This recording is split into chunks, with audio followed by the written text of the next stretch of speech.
자, 그럼 이번 시간에는 우리 인간들이 만들어내는 온실가스가 야기하는 기후변화가 어떤 결과를 가져오는지를 한번 살펴보도록 하겠습니다. 지구상의 그 대기 속에는 탄산가스가 419 ppm, 작년도 통계입니다. 지금 들어있습니다. 이것을 산업사회 시작 이전에서부터 쭉 점검을 해보면 탄산가스가 지속적으로 증가해온 것을 보실 수 있습니다. 그림에서 보시는 그 푸른색 그림이 탄산가스 농도를 가르쳐주고 있습니다. 이에 맞춰서 지구의 온도가 어떻게 변하는가를 보여주는 것이 갈색 그래프입니다. 이것이 산업사회 이전에서 비교했을 때 현재 한 1도 정도 상승한 것으로 나타나고 있습니다. 작년에 스코틀랜드 글래스고에서 세계 정상들이 모여서 기후변화 정상회의를 개최했습니다. 여기서 합의를 보기를 순제로 배출, 온실가스를 순제로 배출을 합의를 했고 지구의 온도 상승을 1.5도로 유지시키기로 합의를 했는데 사실 이것이 지켜질지는 상당히 의문시되고 있습니다. 왜냐 그러면 과거에도 이런 합의를 봤지만 결국은 지켜지질 못했기 때문에 만약에 우리가 지금 현재 상태로 계속 활동을 유지한다면 2100년도에 지구의 온도가 약 한 3도 가까이 올라갈 거로 예상을 하고 있습니다. 지금 작년도에 합의를 본 내용을 지킨다고 할 때 상당히 낙관적으로 볼 때 지구 온도 올라가는 것이 한 1.8도씩, 그러나 이제 원래 합의 본 대로 1.5도를 지키려면 지구상에서 우리가 배출하는 탄산가스가 20기가톤의 탄산가스 생산을 줄여야만 1.5도가 유지된다고 합니다. 최근 코로나 사태가 발생하기 전에 지구상에서 매년 발생한 탄산가스 양이 500억 톤이었습니다. 그런데 작년, 재작년에 약 360억 톤이 발생됐다고 합니다. 그러니까 코로나 때문에 인간의 활동이 줄어들었을 때 약 한 150억 톤이 감소된 거죠. 그런데 우리가 지금 정상적으로 활동을 재개하고 200억 톤의 탄산가스를 줄인다고 하면 엄청나게 우리의 활동을 제한해야 될 거라는 것 때문에 사실 저것이 지켜지기가 어렵지 않겠느냐 하는 예상을 하고 있습니다만 결국은 우리 세계 각국이 합의를 보기는 1.5도로 유지시키기 위해서 온실가스 배출을 최소화하기로 합의를 봤습니다. 그래서 이러한 온실가스가 지속적으로 발생이 되면 우리 지구상에서 어떤 기후변화가 생기느냐 하면 결국은 온도가 올라가는 거겠죠. 그렇게 되면 우리 지구상에서 여러 가지 현상이 발생합니다. 그것을 예를 들어 보면 일단은 해수면이 상승하고, 그러니까 바닷물의 높이가 높아지는 거죠. 이미 아시는 것처럼 지구상에 물에 잠기기 시작하는 도시나 나라들이 나타나기 시작하는 것도 다 이런 현상의 일환입니다. 그 다음에 이제 태풍이 엄청나게 증가해서 자주 불어오기 시작을 하는 거죠. 그러니까 우리가 여름철에 경험하는 태풍들이 빈도수가 증가하고, 또 저쪽 아메리카 대륙 쪽에 보면 허리케인이 많이 오죠. 그런 것들도 다 이런 현상의 일환이라고 볼 수 있습니다. 또 나아가서는 홍수도 증가하고 또 가뭄도 증가하고, 가뭄이 증가해서 여러분들이 아시다시피 미국의 캘리포니아 쪽에 산불이 증가하고 또 호주에 산불이 있었고, 이런 것들이 다 이러한 기후변화의 증상인 겁니다. 그래서 이러한 증상이 나타나면 그 결과로 우리가 이제 경험해야 되는 것들이 농업 생산성이 감소하는 것이 있고, 또 에너지 및 기타 자원의 수요가 증가하게 되는 겁니다. 결국 아시는 것처럼 날씨가 더워지면 에어컨 틀어야 되고 추워지면 히터 켜야 되니까 결국은 에너지 소비가 증가하겠죠. 그 다음에 해양 생태계가 파괴될 것이고, 또 생물 다양성 및 산림이 손실되고, 또 각종 질병들이 증가하게 됩니다. 또 나아가서는 사람들의 건강이 나빠지니까 노동 생산성이 감소하게 되는 그런 다양한 결과들이 기후변화로 야기되게 되는 겁니다.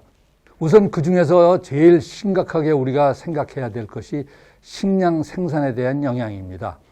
왼쪽 그래프에서 보시는 것처럼 앞으로 미래에 지구상의 식량 생산이 다 감소할 것으로 예상하고 있습니다. 종류별로 밀, 옥수수, 쌀, 대두들이 평균적으로 전부 다 생산이 감소되는 것을 보실 수 있습니다. 2050년에 지구의 인구가 약 98억이 된다고 합니다.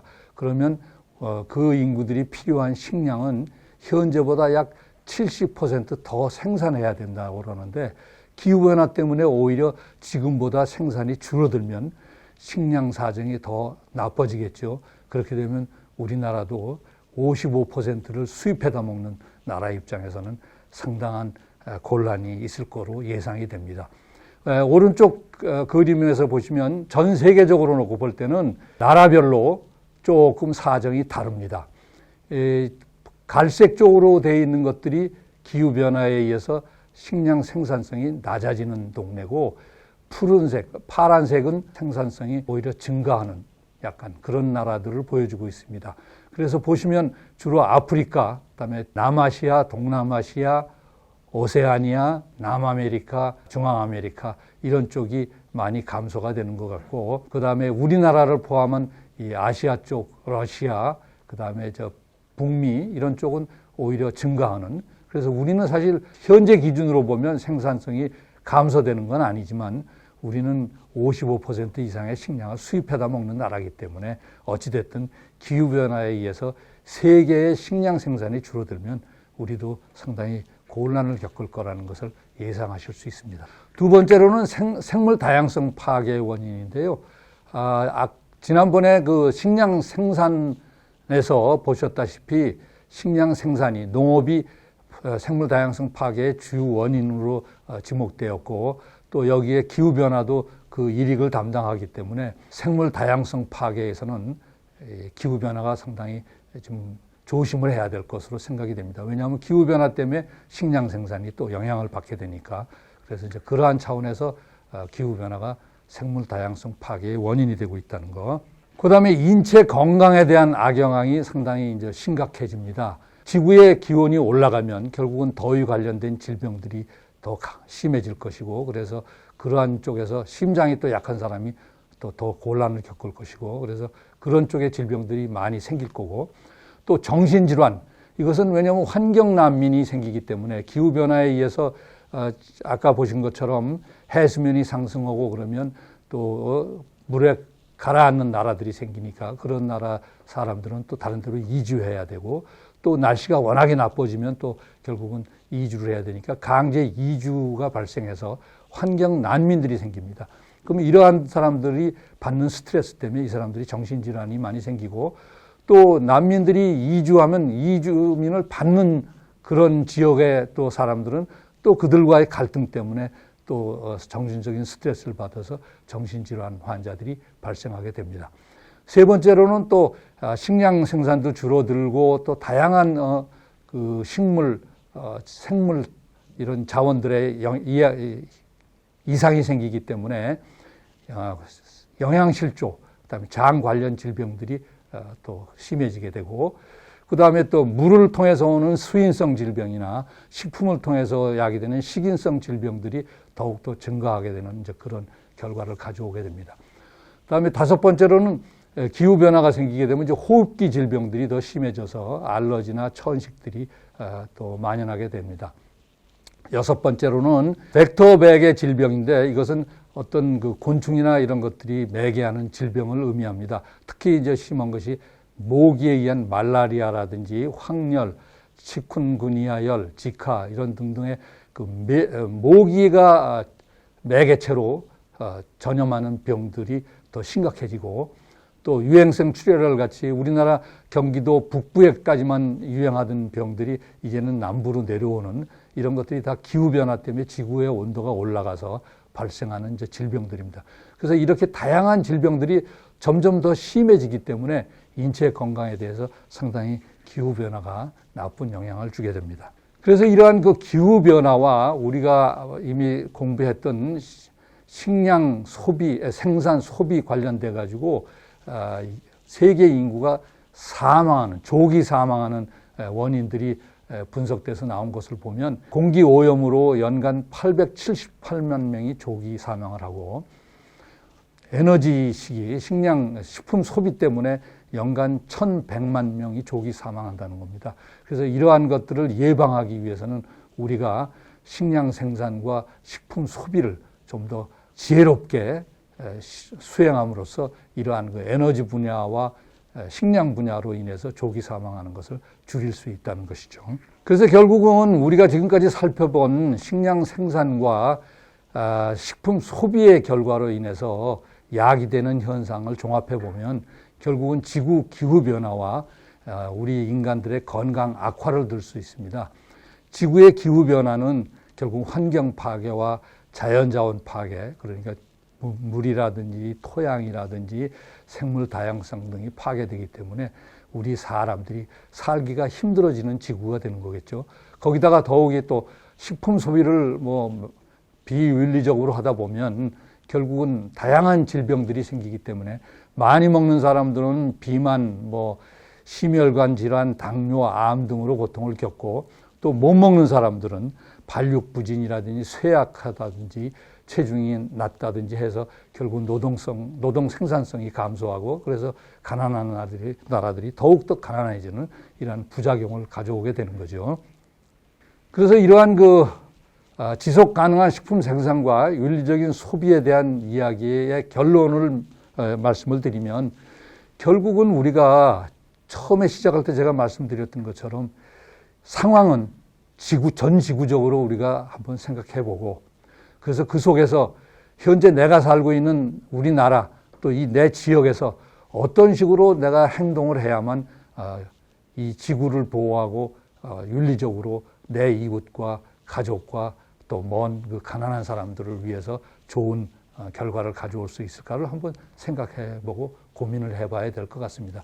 그래서 결국은 생산 방법이라든지 가공 정도라든지 이동거리를 최소화한다든지 양적으로 합리적으로 소비한다든지 그런 것들을 고려해서 우리가 우리 식생활을 영위해야 될 것 같습니다. 그래서 결국은 생산은 자연농업이라든지 순환농업이라든지 유기농업이라든지 재생농업이라든지 또 조방축산이라든지 등등을 통해서 결국은 지속 가능한 식량 생산을 추구해야 될 것이고 윤리적인 식품 소비 차원에서는 채소 가공, 우리가 가공을 가능하면 적게 해서 탄소 발자국을 줄이고 우리가 온실가스 생산량을 가능하면 줄일 수 있도록 가공을 적게 하고 그다음에 가능하면 지역 생산 식품을 많이 소비해서 이 식품의 이동거리를 최소화할 필요가 있는 거죠.